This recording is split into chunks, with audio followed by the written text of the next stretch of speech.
Welcome to another video of Go to Fishing, and I hope everybody's having a great salmon season, or spring are running right now, aka Chinook salmon. And if not, this is a video for you, and yeah, it's the setup I typically use with it this season. So I hope it helps whoever is trying to land the first one or have better luck. So yeah, so first things first, I use a center pin. So I have a 10-6.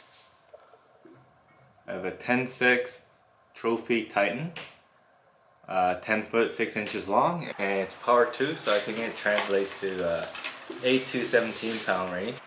I decided to get that rod because I wanted to cover anywhere from cohos to chump. So this rod was perfect for me. I didn't want to buy a second rod for cohos or springs specifically, so I decided to get something that would fit my budget. And yeah, so this retails around $280, so it's not cheap. But the first year I used the Trophy XL, the down model, which worked perfectly fine. That's around $130, which is a pretty good rod if you're starting out. And yeah, anyway, that's my rod again. Trophy XL, 10 foot 6 rod, power 2. And for personally, I use a center pin reel. So this one's the Okuma Raw 2. Retails around $270, I think. But yeah, this is my second year using it, and no complaints at all. Handles every species perfectly, from coho, springs to chump. So no complaints. Here we go. But you could also use bait casting reel or spinning reel even, depending what your budget and your fishing style is. Of course, you gotta get a different rod for it, but yeah, here you go. Okay, let's talk about mainline. So I basically use 20-pound main mono. Personally, I don't think brand really matters, but I know Maxima Ultra Green is pretty popular around here. So yeah, 20-pound covers coho, spring, chum. I don't even change my line throughout the season. I just use it all throughout salmon season.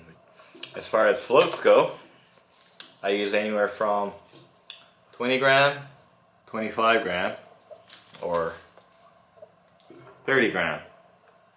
30 gram is for faster water, 20 gram is really shallow, and 25 kind of does it all in my opinion, or my preference. So I usually go with the 25. You don't really need anything heavier than 30, I think, in my opinion again.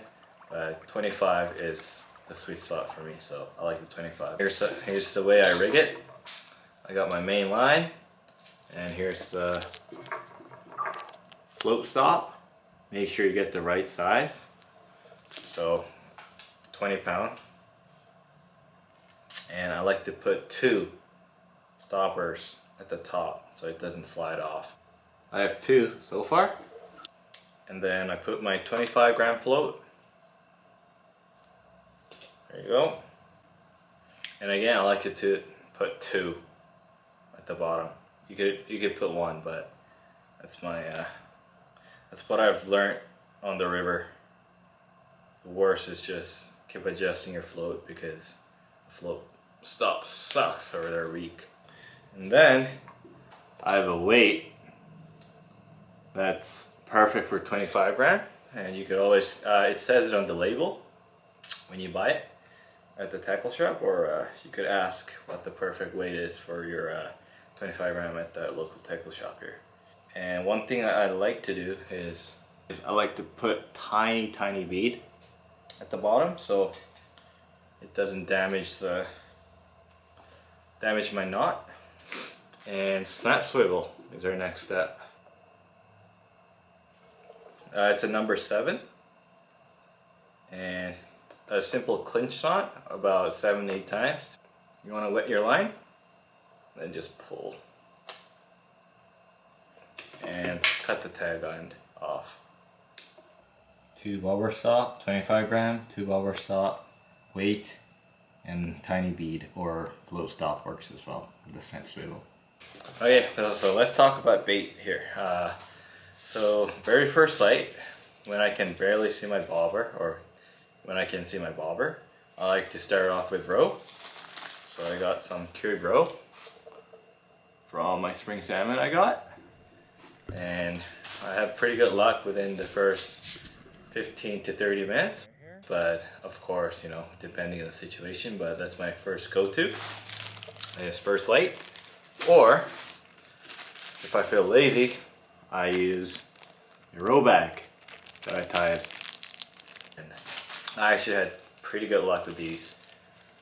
I think my recent 3 or 4 catches was on row bag, sorry. And yeah, I've had a lot more success this year with row bags than loose row, but again, personal opinion, but these two, first light. And the second choice is the Mighty beads. There's so many kinds, so many sizes too. It's hard to make decision which one you should use, but I'm gonna try to simplify all these. Like I said earlier, there's so many kinds, so many brands. The popular ones are B&R beads, of course, and I do use them, but I have been using some hard beads lately. Got some UV2s, pink stimulator, or the orange type. And if you're just starting out, you just don't know what to get, but I would just suggest any brand works. Any brand works fine. B&R, Clear Drift, Matte River, in my opinion, they don't really matter. Clear Drifts are $5.99. It's half the price of the B&R. But honestly, I think they all work fine, and it's been working fine for me personally. Hard beads or soft beads. And here are my favorites. So this one's the 8 mil.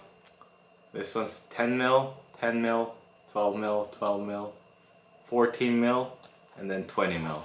So I have this in my pouch at all times when I go to the river. So it's just way easier rather than tying it on the river. I can just pop it off, and then the swivel goes straight to the step swivel and you're ready to fish. And if you get snagged, take another one out, pop it in, you're ready to go. Make pre-tied leaders. I make a lot of these. This is my first pack, but I have 3 of these in my pack. So more fishing, less re-gearing. As far as leaders go, so you'd have your main line with float on it with snap swivel. And you want your leader to be smaller size than main, because when you get a snag or whatever, you pull it, you don't lose your float, right? Your whole setup. So I use a 12-pound Seaguar, the orange label. This one's cheaper than the blue ones. And yeah, the 12-pound covers, again, everything. I like to buy just one thing. And if you're starting out, you don't want to buy a bunch of stuff. It gets pretty pricey. So I use 12-pound leader for coho, spring, chum. Some may say it's a bit too much for cohos, and some may say it's a little too less for springs and chum, but I have a pretty... I land most of my fish. I barely break off any fish unless it's like a monster or I play it wrong or something, but 12-pound is a sweet spot I found. So yeah, I recommend the 12-pound Seaguar orange label. Size of hooks. Again, number 2 owner's hook, no escape, barbless. Use it for coho, spring, chum. Again, some may say undersized for springs and chum, but works for me. So personal opinion, but this will cover it all. And how do you rig it? So I won't explain the whole detail of how you rig it, but basically I peg my beads, either soft bead or hard beads, doesn't matter. And then about 1.5 foot or 2 feet max I use.